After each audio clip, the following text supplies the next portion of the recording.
Okay, so I'd like to open it up to the audience to see if any of you have questions. Don't be scared to be the first one to ask a question.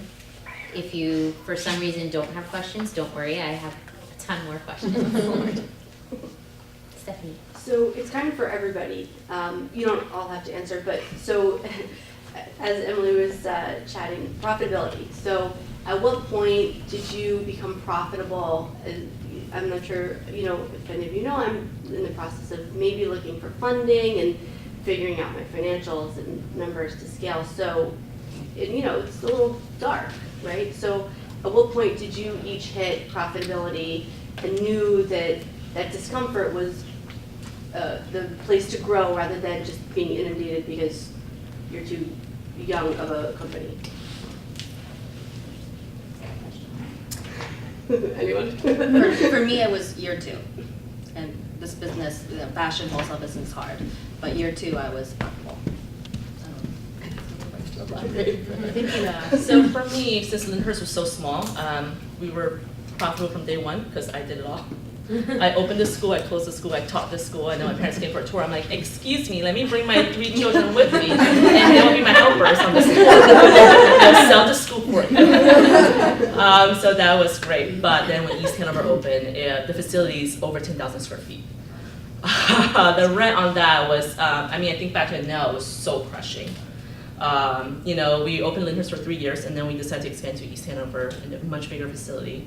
And we were losing money by the buckets for probably like a year and a half, 2 years. So around 2 years is when we started seeing some profitability. And even talking about it now makes me have like, yeah, it's very emotional because there's nights when, I remember when East Hanover first opened, I wouldn't be able to sleep. I'm like, did I make the right decision? Because we put our family plans on hold on having a baby. My husband really wanted to have children, and I'm like, can't afford it. Like, paying rent on 10,000 square feet of space for 5 kids. Yeah, 2 years, but it's tough. You have to just keep going forward because there's no stepping back. And you sign that lease, it's a 10-year lease. There's no getting out of that. So. That's the scary part, yeah. It's all the money you have to borrow to make it happen, and then is it gonna work? And you never know, but you have to continue. There is no going back. So, and what do? You have to keep borrowing money, line of credit after line of credit. It's very scary. It's very. I'm with you there. So that's the thing. When you first, in retail, like when you have to take a lease and do the construction, you have to borrow money. I don't know. I didn't have that kind of money available, but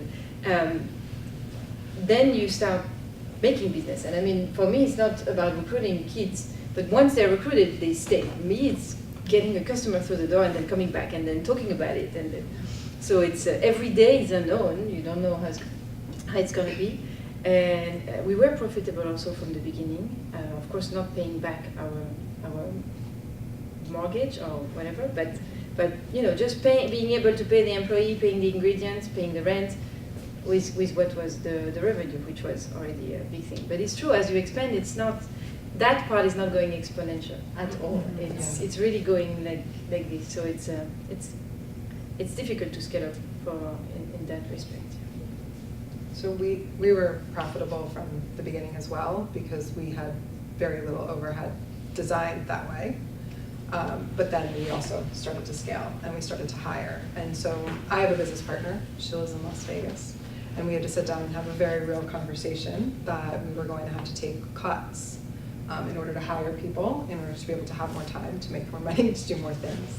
And so that was an extremely uncomfortable conversation to have, particularly when you go from profitability to all of a sudden saying, we may not be profitable for a little while. And I heard this really interesting, it was a podcast, I think, where someone was talking about, or it was a speech I heard, where a woman was talking about how in her business, she made like $5 million, and she was so excited, and she's like, I'm gonna scale, I'm gonna do this. She then scaled it up to make $50 million, but she brought home less money than she did when she made $5 million. So I think that's why the numbers are so incredibly important, because we made that decision. We actually held back on a hire because we said, we hired a whole bunch of people, had a whole bunch of contractors, we're doling, I mean, we were outsourcing everything. That's like our word of the year. We're outsourcing, outsourcing, outsourcing. And then we had a moment where we're like, okay, what are we outsourcing for? Because what's the plan? What's the projection? Where is this going? And what do we need to bring in? So after we grew, we stopped.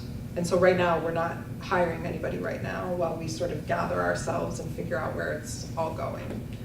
So I think in the beginning, because our costs were low, we made that money, but then to grow, we just had to say it was worth it to be able to do that to get where our final goals were. So I think we're about to start turning that profit again. So probably the first year was, and then the second year wasn't, and then it's starting again. So like a year. Mhm.